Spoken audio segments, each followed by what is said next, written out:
Hey, everybody. Welcome back to another Benefits Cooldown. That is still the Ed Legande out of California with Nielsen Benefits Group. I am the one, the only Eric Silverman. And Ed, my gosh, I feel like I haven't asked you any questions in forever. But then again, you reminded me I'm the one who does a little talking. So what's on the docket today, man? What are we talking about? Absolutely. I got a question for you this time around. So, I think about this a lot where you bring on a new client or a new broker partner, or whatever the situation is, and you basically agree on a path to success, right?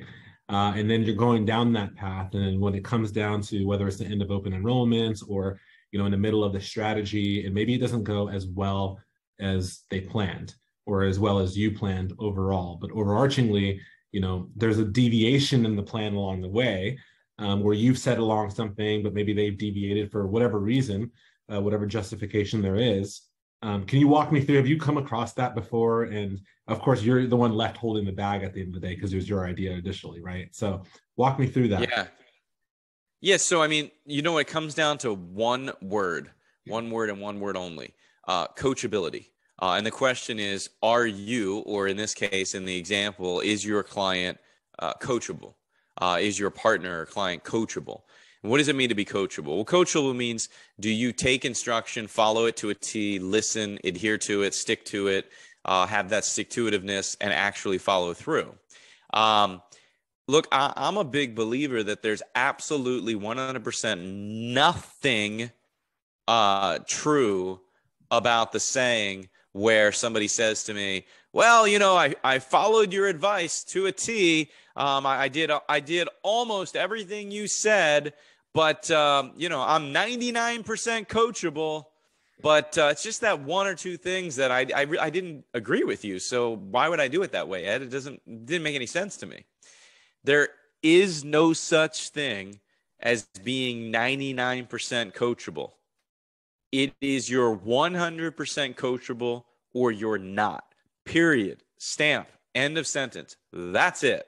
Because it's that extra 1% of you being not coachable that makes all the difference in the world. Let me give you an example, right? Riddle me this.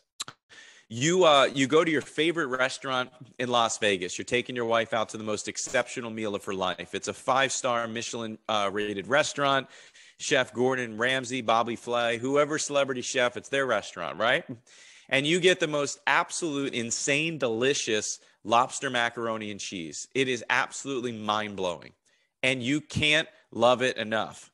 And you come home and you can't stop talking about it. Your wife or yourself, you surprise each other. And you go to Barnes & Noble and you buy Bobby Flay's cookbook. And guess what's in there? The lobster mac and cheese recipe. And you say, you know what, I'm going to surprise my wife and I'm going to make Bobby Flay's lobster mac and cheese tonight. And it's going to blow her mind, knock her socks off. It's going to be amazing in-house date night. And you go through all the ingredients and you say to yourself, you know what? Everything sounds good, but geez, I didn't know that Bobby Flay used heavy whipping cream to make it luxurious and delicious. That's a little too fatty. We're talking about mac and cheese. That's a little too fatty. I'm going to replace heavy whipping cream with skim milk. And then you look at it and he says, well, and you need 2 teaspoons of salt. And you say, low sodium. I'm going to use low sodium salt, and I'm going to only do a half a teaspoon of low sodium salt. Now that's it. There was 27 other ingredients and steps, and you followed them to a T.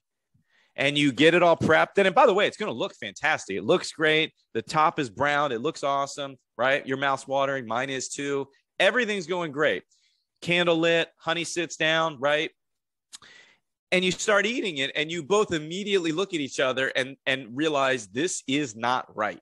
She doesn't want to offend you, but you admit it too, like something's not right. And you are scratching your head and you can't put your finger on it. And you're like, what the heck is going on? Nobody, including yourself, remembers or says to your wife, not because you're lying, you just don't think about it, that you replaced heavy whipping cream with skim milk and that you only use this much salt and it was already low sodium salt. Those are the 2 missing ingredients.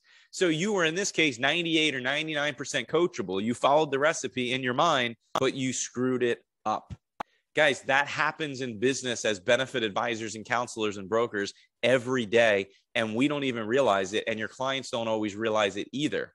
You give them a specific timeline, a table of instructions to make sure that everything goes perfect for whatever it is you're trying to do.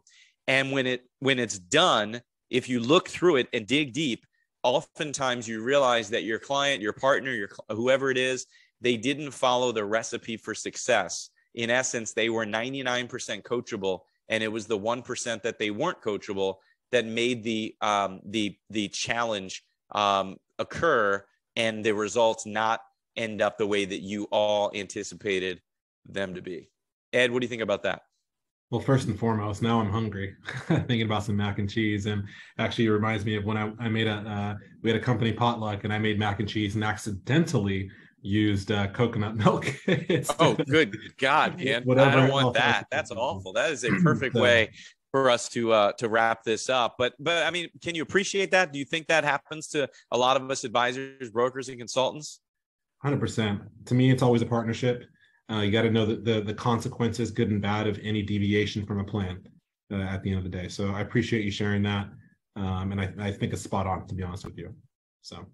Absolutely. I appreciate that, man. And if anybody listening has any questions, thoughts, ideas, you agree, disagree, man, I love when you disagree. Please put them in the comment section below. If you care, we'd appreciate you liking and commenting and even subscribing on YouTube. Until next time, we will see you next week. Thanks, everybody.